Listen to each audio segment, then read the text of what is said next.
पहने ठीक ठाक है, टीप टाप जींस पहने ठीक ठाक है। ये टूरी लगर लोका सेटिंग मोर बड़े फिट फाट है। ये टूरी लगर लोका सेटिंग मोर बड़े फिट फाट है। टीप टाप जींस पहने ठीक ठाक है, टीप टाप जींस पहने ठीक ठाक है।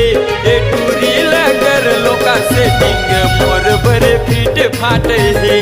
टूरी लगर लोका सेटिंग मोर बड़े फिट फाट है।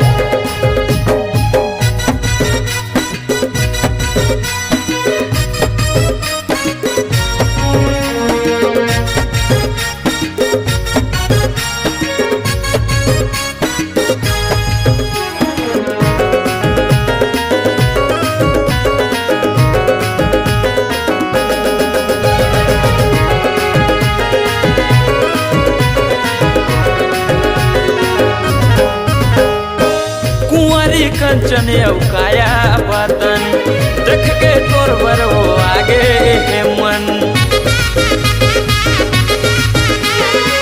कुंवारी कंचन काया बदन देख के तोर बर वो आगे है मन।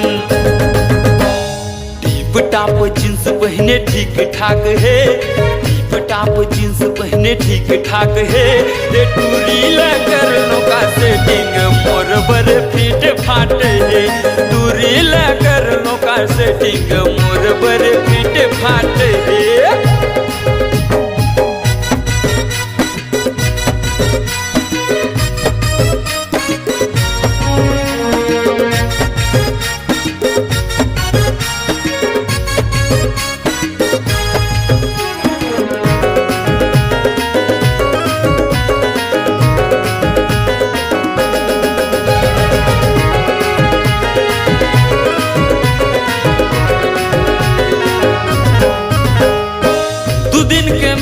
है 2 दिन के चमन ज्यादा झन करना तैहा घमंड।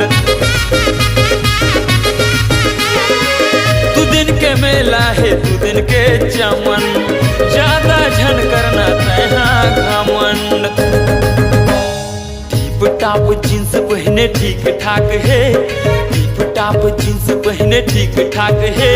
ये टूरी लगर लोका सेटिंग मोर बड़े फिट फाट है।